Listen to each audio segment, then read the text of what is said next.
En compagnie de son épouse, c'est à 10 heures que Zéphirin Diabré, candidat à la présidentielle, se présente au centre de vote de l'école franco-arabe de Zogna.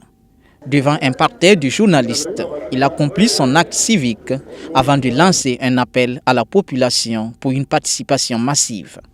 C'est d'abord l'occasion pour moi d'interpeller et d'appeler tous les Burkinabés de tous les quatre coins de notre pays là, à sortir massivement pour se rendre dans les bureaux de vote et exprimer leur choix.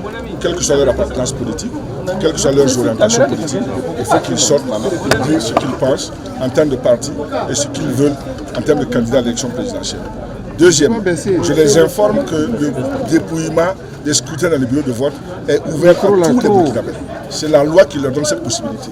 Aucun président du bureau de vote ne peut vous interdire de venir assister à un dépouillement de vote dans un bureau de vote. Donc il faut que les citoyens aillent ce soir à partir de 18h devant les bureaux de vote là pour être témoins du comptage des résultats. Zéphirin Diabré endosse également son rôle de chef de file de l'opposition politique pour inviter la CENI à clarifier les changements de cartographie électorale observés dans certaines zones. Ça pose un problème d'équité des électeurs par rapport à ces élections. Nous voulons des explications claires et nettes sur les raisons pour lesquelles des bureaux de vote sont supprimés à la dernière minute et d'autres rajoutés. Et quand nous regardons de très près, nous constatons que les bureaux de vote où on dit de ne pas voter là, c'est souvent des bureaux où l'opposition est forte. C'est le cas par exemple de Liptougou, dans la province de la Nyanya. Vous voyez? Donc je parlais de Loudala pour Gorom.